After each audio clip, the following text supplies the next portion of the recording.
निर्मल गरीब हूँ मैं, कोई ना हमारा है। ओ तुझसे उम्मीद मुझे तेरा ही सहारा है।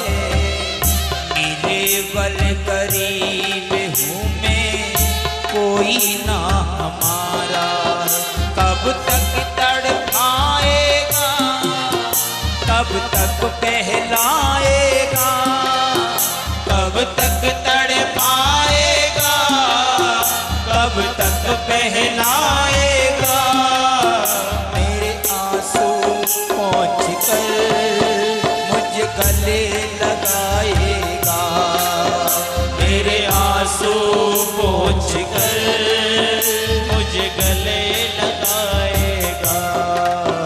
कब आएगा मेरा सांवरिया, कब आएगा मेरा सांवरिया, कब आएगा मेरा सांवरिया, कब आएगा मेरा सांवरिया। जाने कब आएगा मुझे अपना बनाएगा। जाने कब आएगा मुझे अपना बनाएगा। मेरे आंसू पहुँच कर मुझे गले लगाएगा, मेरे आंसू पोंछ कर मुझे गले लगाएगा। कब आएगा मेरा सांवरिया, कब आएगा मेरा सांवरिया, कब आएगा मेरा सांवरिया, कब आएगा मेरा सांवरिया। कब आएगा मेरा सांवरिया, कब आएगा मेरा सांवरिया। जाने कब आएगा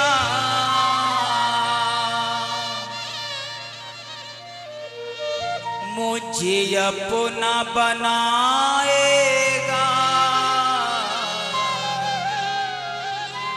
हो मेरे आंसू पहुँच कर मुझे गले लगाएगा। कब आएगा मेरा सांवरिया, कब आएगा मेरा सांवरिया, कब आएगा मेरा सांवरिया, कब आएगा मेरा सांवरिया।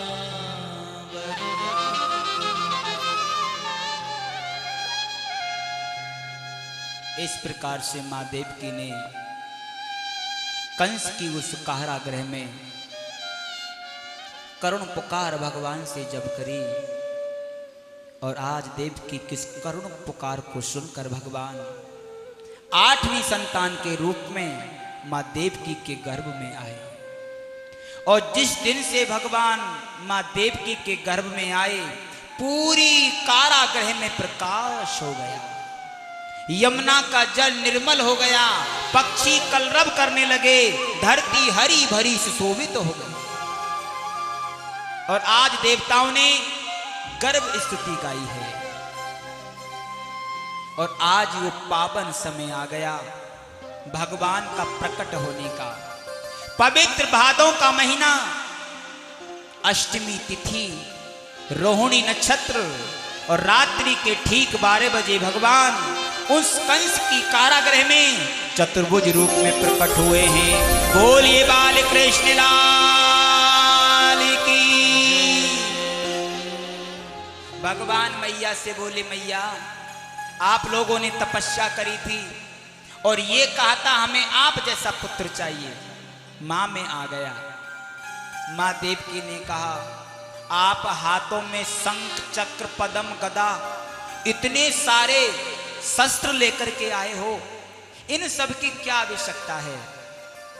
भगवान बोले, मैया तो को मालूम ना है, मामा है ना बहुत बेकार है, जन्म लेते ही पैर पकड़ के मारे, तो मैंने तो यूं जानी, जो काम मैं 11 बरस और 56 दिन बाद करूंगा। भगवान ने कंस को 11 वर्ष 56 दिन की उम्र में मारा था। तो भगवान याद दिला रहे हैं, जो काम मैं 11 वर्ष 56 दिन बाद करूंगा, उस काम को आज ही कर दूं। मां देवकी ने कहा नहीं बेटा, आप तो छोटे बन जाओ। भगवान ने कहा मैया देख, अभी तो मेरी रक्षा मैं स्वयं कर सकता हूं, आपको मेरी रक्षा करने की कोई आवश्यकता नहीं है। अगर तुम मुझे छोटा बनाओगी, बालक बनाओगी, तो फिर आपको मेरी रक्षा करनी पड़ेगी। देवकी ने कहा कोई बात नहीं, आप तो छोटे बन जाओ। और भगवान बाल रूप में हो गए। भगवान ने वसुदेव जी से कहा बाबा आप मुझे यहां से लेकर गोकुल में चलो। गोकुल में मां यशोदा ने एक कन्या को जन्म दिया है, मुझे मां यशोदा के पास छोड़कर आओ और कन्या को लेकर वापिस जेल में आ जाओ। वसुदेव जी ने कहा बेटा मैं कैसे चलूं, हाथों में हथकड़ियां, पैरों में बेड़ियां, दरवाजों में ताले लगे हैं और पूरी कारागृह के चारों तरफ पहरेदार खड़े हुए हैं। भगवान ने कहा बाबा आप एक बार मुझे मस्तक पे धारण तो करो। भगवान की ऐसी कृपा हुई महाराज, मंद मंद तो बारिश गिरने लगी और जो पहरेदार खड़े हुए थे सारे के सारे पहरेदार गहरी नींद में सो गए। और वसुदेव जी महाराज ने भगवान को छबड़े में लिटाया और जैसे ही अपने मस्तक पर धारण किया, हाथों की हथकड़ियां, पैरों की बेड़ियां अपने आप खुल गई। और जैसे लेकर के चले तो दरवाजों के ताले अपने आप खुलते हुए चले गए। खुल गए सारे ताले, वहां क्या बातें हो गई। खुल गए सारे ताले, वहां क्या बातें हो गई। हो जब से जन्मे कन्हैया करामात हो गई। वो जब से जन्मे कन्हैया करामात हो गई। अरे भाई अभी से आनंद मत लो, अगर कंस को पता चल गया तो यहीं आ जाएगा। अभी भगवान खतरे में है। भगवान को पहले राजी खुशी गोकुल पहुंच जाने दो, उसके बाद फिर धूमधाम से उत्सव मनाएंगे। लेकर के चले रास्ते में यमुना जी को पार करने लगे।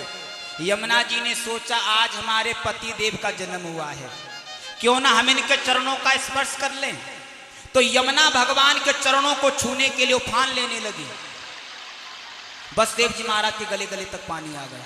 वसुदेव जी ने सोचा अब अगर मैं एक कदम भी आगे रखूंगा तो यमुना में बह जाऊंगा। भगवान ने सोचा बाबा को डर लग रहा है।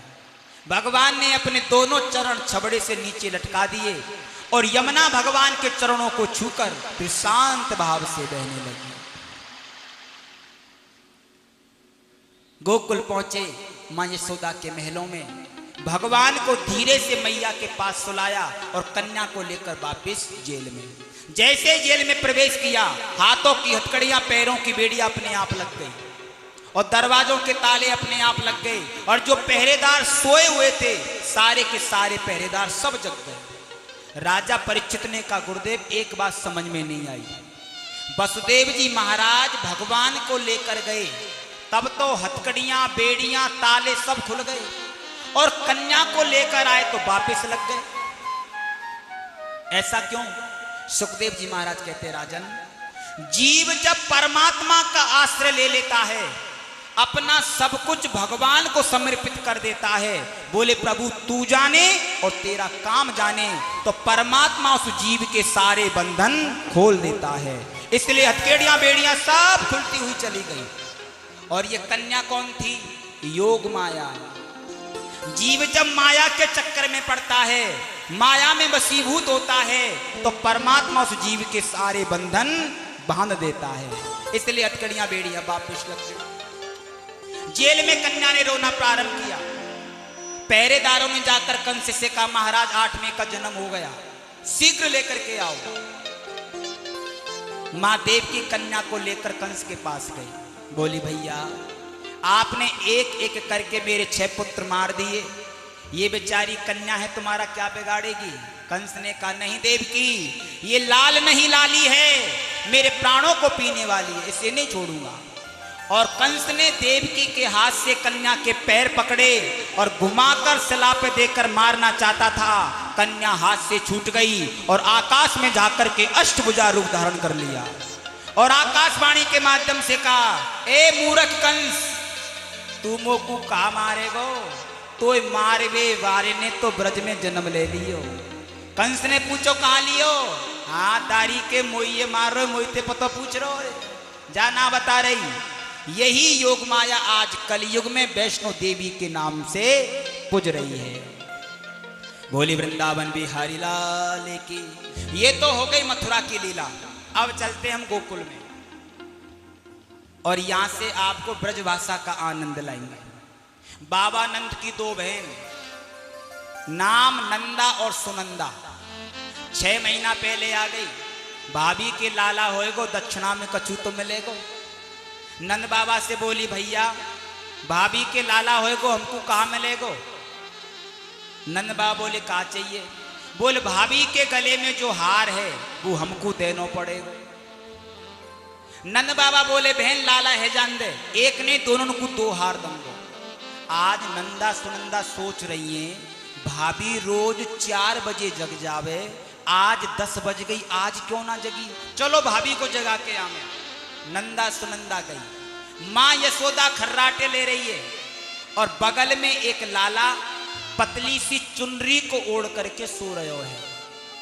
नंदा सुनंदा ने 108 बार तो हरि शरणम को जाप करो, हे भगवान कहूं ऐसो नहीं है जावे, लाली निकरी आवे, क्योंकि हार तो लाला पे ही मिलेगा, छोरिन पे कौन दे हारन को। और जैसे चुनरी हटाई, भगवान तो खेल रहे थे, नंदा ने थाली ली और जोर से थाली बजाई, भैया बधाई हो। उस वक्त नंद बाबा गौशाला में बैठकर भजन कर रहे थे। और कौन से मंत्र को जाप कर रहे थे नंद बाबा? आसन लगा के बैठे, आंख बंद, माला हाथ में, और कहवे लगे, अवई तो भयो ना जाने कब होएगो, अवई तो भयो ना जाने कब होएगो, अवई तो भयो ना जाने कब होएगो। अरे 85 वर्ष की उम्र है गई, अवई तो लाला भयो ना जाने कब होएगो। नंदा ने जाकर के कहा, भैया बधाई हो। क्या हुआ? बोले भाभी ने लाला को जन्म दिया। नंद बाबा के खुशी का ठिकाना नहीं। सीधे यमुना गए, 108 डुबकी लगाई, बढ़िया पीतांबरी, सुंदर सी बगलबंदी, आंखन में ढेर सारो काजर, माथे पे चंदन को ले, सुंदर सी पगड़ी, और कहवे लगे, लाला दर्पण लियो, मैं कैसो लग रहा हूं?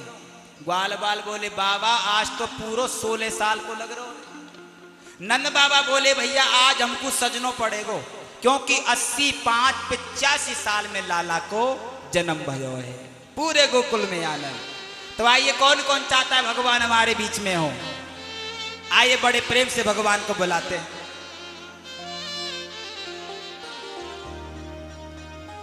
हो मेरा छोटा सा संसार, हरि आ जाओ एक बार। मेरा छोटा सा संसार, हरि आ जाओ एक बार। मेरा छोटा सा संसार, हरि आ जाओ एक बार। ओ हरि आ जाओ, हरि आ जाओ, हरि आ जाओ, हरि आ जाओ, हरि आ जाओ, हरि आ जाओ, हरि आ जाओ, हरि आ जाओ। ओ मेरा छोटा सा संसार, हरि आ जाओ एक बार। मेरा छोटा सा संसार, हरि आ जाओ एक बार। देखो भगवान हमारे पास आ गए, दर्शन करोगे हैं? कौन कौन करेगा? पहले हम करेंगे। भाई बहुत प्यारे हैं, देखो नजर मत लगा देना भगवान को, पर बहुत प्यारे। अभी मना कर रहे हैं, अभी ये कह रहे इनका भाव सच्चा नहीं है, अभी ये लोग मन से नहीं बुला रहे, इसलिए दोनों हाथ खड़े करके हो मेरा छोटा सा संसार, हरि आ जाओ एक बार। मेरा छोटा सा संसार, हरि आ जाओ एक बार।